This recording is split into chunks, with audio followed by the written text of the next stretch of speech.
Hey folks, this is Jay here from Chandler, Arizona.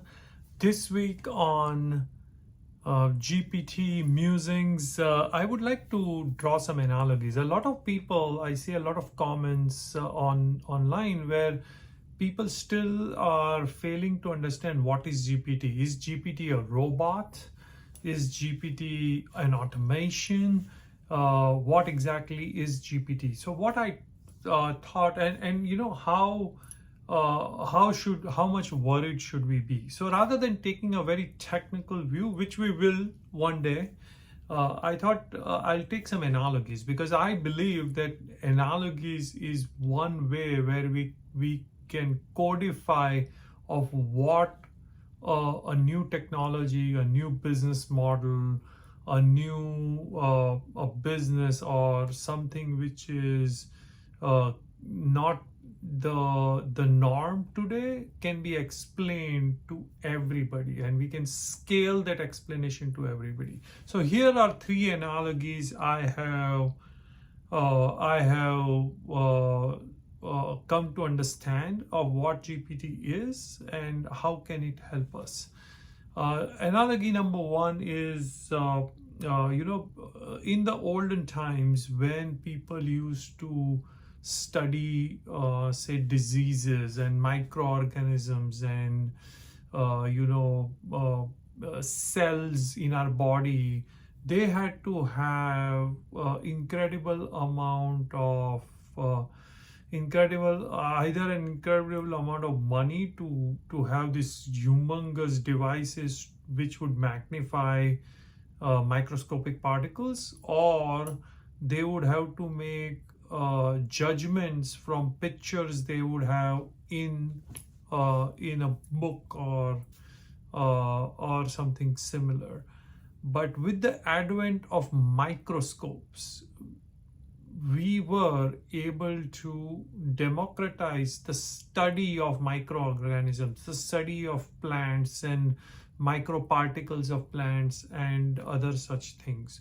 So think of GPT as that moment where now every human being has that microscope at the touch of their fingers to actually help themselves do certain tasks with incredible amount of expertise, and also with incredible amount of knowledge which is fed up into it, rather than spending lots and lots of time to first study the topic and then do the job they are trying to do. So that's analogy number one, which is the advent of microscope.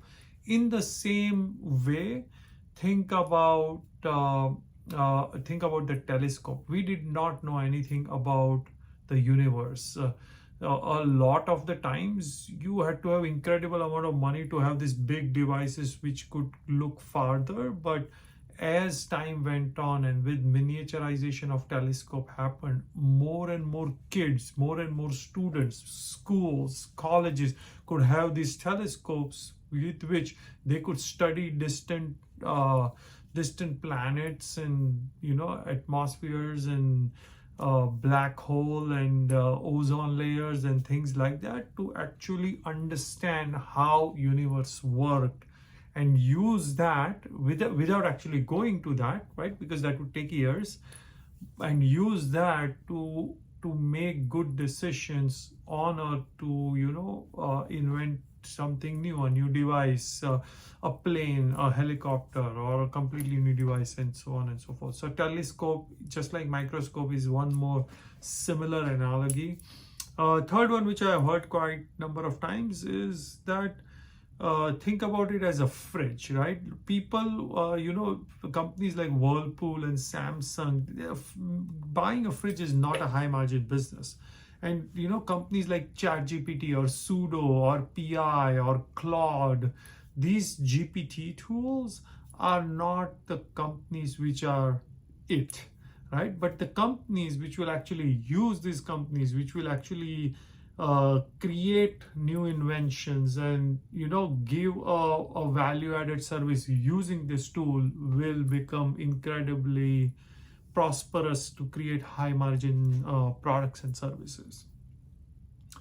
So think about it as a fridge. Last analogy, and I think I talked about it in my last vlog for GPT, is it could be a browser.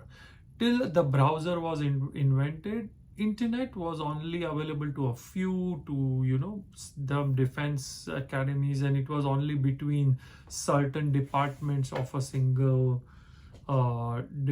Department of Defense unit. But when the browser was invented, it democratized the use of internet, which then made reading books online easier or doing e-commerce easier online. So it was this having GPT at your hand is kind of that internet browser moments. Thank you. Please like, share, and subscribe if you like this blog. I really appreciate it. Thank you.